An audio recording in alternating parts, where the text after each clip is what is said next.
سلام دوستو، میں حسنین شفقت آپ کا فکری ہمسفر، آپ کا فکری دوست، اپنے افکار سرگرداں کے ساتھ، جس میں آپ کی شمولیت میرے لیے ہمیشہ باعث افتخار رہی ہے۔ تو دوستو، اس دفعہ ذہنی رو جس طرف چل پڑی، اس کا آغاز کچھ یوں ہوا کہ کیونکہ زندگی شاعری سنتے ہوئے، شاعری پڑھتے ہوئے اور شاعروں کے قدموں میں بیٹھے ہوئے گزری ہے، تو اس لیے یہ ایک الگ بات ہے کہ نام کے شاعر قرار پائے یا الٹی سیدھی چند سطریں لکھنا آئیں یا نہ آئیں، اس کے بارے میں تو کچھ نہیں کہہ سکتے، لیکن اتنا ضرور ہے کہ ایک جو تخلیقی فضا ہوتی ہے، اس تمام تر خوش قسمتی کے باعث وہ تخلیقی فضا میں داخل ہونے کا جو رستہ تھا وہ ضرور ہموار ہوا۔ تو شاعری برطرف، شعر برطرف، کہنا آئے نہ آئے، اس کو قبولیت ملے، برکت پڑے نہ پڑے، لیکن بطور قاری بھی میں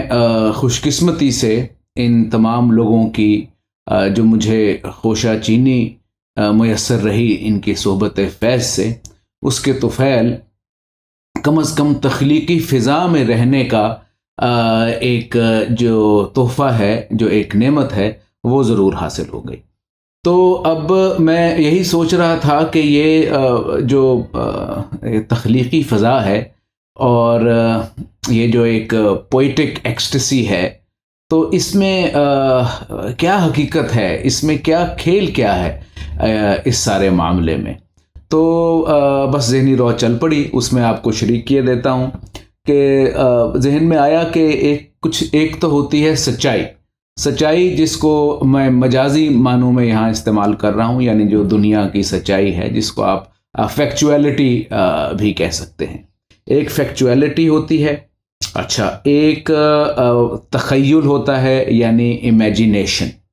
اور ایک تصور ہوتا ہے یعنی کہ آپ اس کو فینٹسی کہہ دیں، اور اس کے بعد ایک تخلیق ہوتی ہے جس کو آپ کریشن یا کریٹیویٹی کا نام دے سکتے ہیں۔ تو میں یہی سوچ رہا تھا کہ جب میں تخلیقی فضا میں ہوتا ہوں تو اس وقت جو سب سے زیادہ معاملہ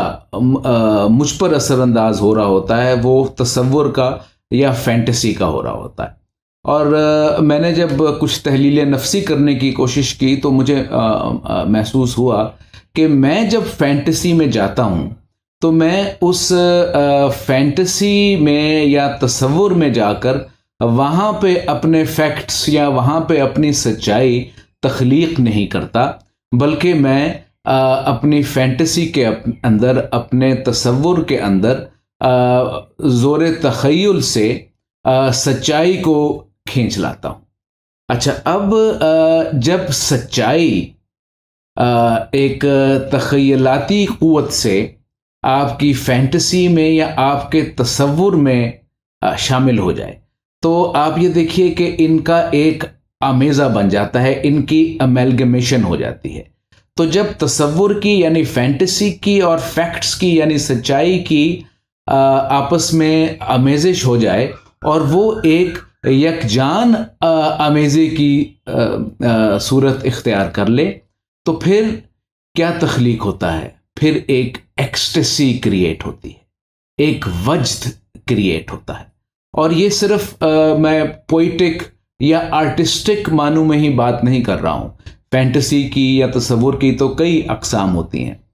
تو جہاں بھی تصور اور سچائی آپس میں مل گئے تو وہ، اب دیکھیے، چیزیں تو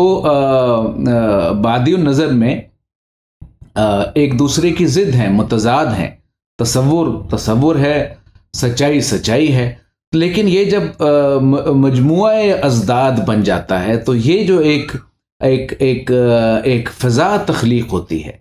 یہ فضا ہوتی ہے ایکسٹیسی کی، یہ فضا ہوتی ہے وجد کی۔ اس کو کہتے ہیں کہ وجد طاری ہو جانا، یعنی آپ بالکل